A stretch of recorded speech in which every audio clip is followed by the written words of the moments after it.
one is, I think, just how bad modern medicine is. I think people just put a lot more faith in modern medicine than is warranted. Like, our best ideas for a lot of things are surgery, just cutting things out, right? Treating things that are extraneous, like, oh, you don't really need a gallbladder, you don't really need an appendix, or you don't really need tonsils. Oh, that's false. Surplus requirement. Human body is very, very efficient. All those things are needed.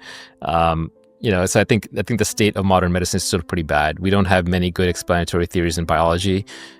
We have germ theory disease, we have evolution, we have cell theory, we have DNA, genetics, morphogenesis, embryogenesis, and not much else. There's not much else. Everything else is rules of thumb, memorization.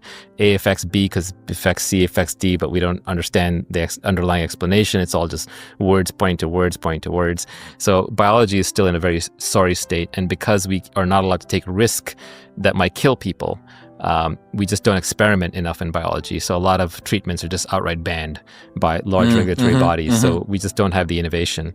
So I think we're still in the Stone Age when it comes to biology, and we got a long ways to go. And I think people will look back aghast at this. And I think this is Brian Johnson's point. He's like, let's be more extreme. Let's try to live forever. Experimental. It must be more experimental. And I'll start as N of 1 and start experimenting on myself. And but even there, I disagree with Brian on many things, like, taking huge amounts of supplements. I think we just don't know supplements outside of their natural context. Like, just eat liver, man, right? But it's fine, and I wouldn't be vegan either. But I really appreciate that he's experimenting. He's good-natured about it. He shares everything. So we need more people like that. So I think the state of biology, people will look back and say, wow, that was in the dark ages. I think another thing that we'll look back on is, I think we still continue to underestimate how important drones are going to be in warfare.